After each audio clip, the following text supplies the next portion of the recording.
Tolson Jigsaw. So, 600 watts Jigsaw. Kung anong laman nito ay, alamin na. Hoy! Charot. So, eto siya. May kasama siyang pang-blow pag nag-ano ka sa ano.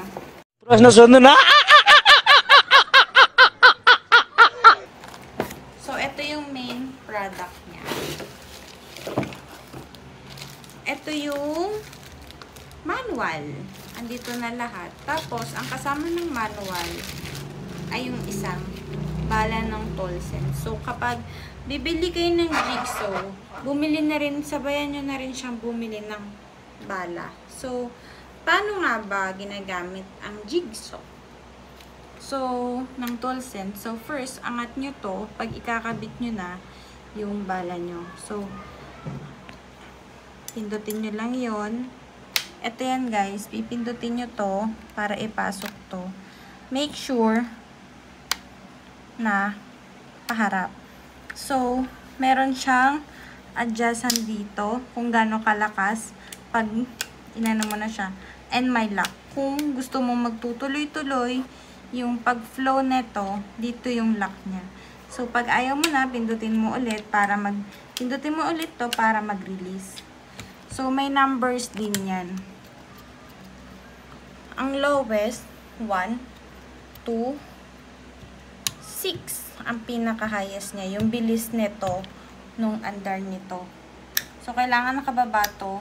And guys, pag gagamit kayo ng Jigsaw, make sure na naka-eyeglass kayo or eyewear protector kayo kasi sometimes, kahit may protector dito, tumatalsik pa din to. I've been used this for many times. So, eto naman, ang kinagandahan kay Tolson Jigsaw, meron na siyang sarili niyang pang-open. So, para saan to? 'Di ba?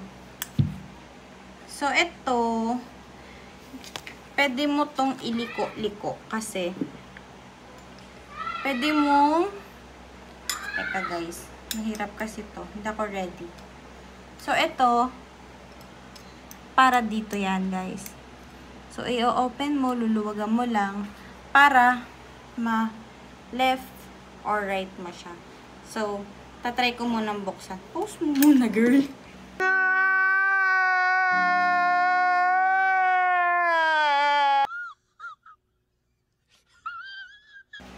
Yan. Unscrew mo lang ng konti. Tapos, unscrew mo lang ng konti. Kasi minsan, guys, kapag mag-jigsaw tayo, diba, pag meron tayong mga wood, gusto natin siyang iside ganyan, iside pa ganyan. Pwede mo siyang i-ganyan, 90 degree, 60 degree. Depende na lang sa inyo. Meron naman kayong mga ruler para, tapos, ito yung pangsikip. Make sure na masikip siya para hindi ka na ano. And make sure, itong grip na yan, yung line na yan, nakaline dito. Kasi kapag hindi yan nakaline, ibig sabihin, naka 10 degree or 5 degree yung flat ng jigsaw mo. So, kailangan nakatutok yan bago mo siya iset. So, ayan, kung makapapansin nyo, nakaset na siya. Tsaka ko siya sisikipan. Depende kung anong gagawin nyo, syempre. So, para di mawala, balik nyo dito, guys. May sarili naman siyang lagayan. So, para sa hoy! Ito naman tayo. Para to sa blower. Para kapag nagbo-blow, hindi siya subukan, masisira ang buhay mo. Dito siya kinakabit sa ilalim. So guys, tatanggalin ko muna tong bala ko para hindi siya mabali. So, flat ko muna yung jigsaw ko. So ito, blower to guys.